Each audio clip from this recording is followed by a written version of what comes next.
এই যে দেখেন আমরা বিশৃঙ্খল চলাফেরা করব, এটাই কিন্তু স্বাভাবিক।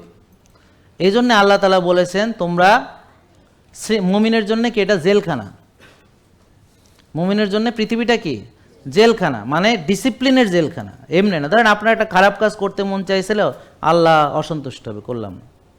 ওই যেমন ধরেন আপনার পর্ন দেখতে মন চাইছে না, আল্লাহ অখুশি হবে, দেখলাম না। বুঝতে পারছেন? আপনি নোংরা একটা জিনিস দেখলেন না, কারণ আল্লাহ অখুশি হবে এই জন্য। বুঝতে পারছেন? এই জন্য আপনি ভয়ে, আল্লাহর ভয় করলেন না। একটা জিনিস খেলে আল্লাহর ভয়ে খেলেন না, আপনার একটু মদ খাইতে মন চাইছে, খেলেন না, যে এটা গুনার কাজ। তা ঠিক এটা যেমন হারাম, ঠিক একইভাবে যেই খাবার আমার জন্য অকল্যাণ, সেটাও একই রকম। যেমন ধরেন হালালাং তৈয়বান, আল্লাহ খাবার খেতে বলেছেন হালাল এবং তৈয়বা।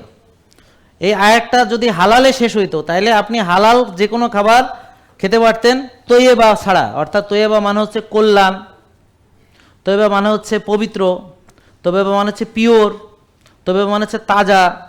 তো তৈয়বার অনেকগুলো মানেই আছে, এখানে সবগুলো মানে হবে এখানে। যেমন আল্লাহ তাআলার অনেকগুলো নাম আছে, সবগুলো আল্লাহর জন্য প্রযোজ্য।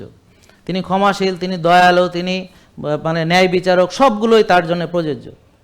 কথা বুঝতে পারছেন? এবং তার গুণগান লিখতে গেলে আপনার কলম শেষ হয়ে যাবে, কালি শেষ হয়ে যাবে, সারা পৃথিবীর সকল গাছ এবং সমুদ্র সব শুকিয়ে গেলেও কোনো লাভ হবে না, আপনি কোনো দিন লিখা শেষ করতে পারবেন না। ঠিক একইভাবে প্রতিটা শব্দ কোরআনের অনেকগুলো ব্যাখ্যা, বিশ্লেষণ, এই বিশ্লেষণ করতে করতে আপনার মানব জাতি শেষ হইয়া যাবে, কোনো দিন বিশ্লেষণ করে শেষ করতে পারবেন।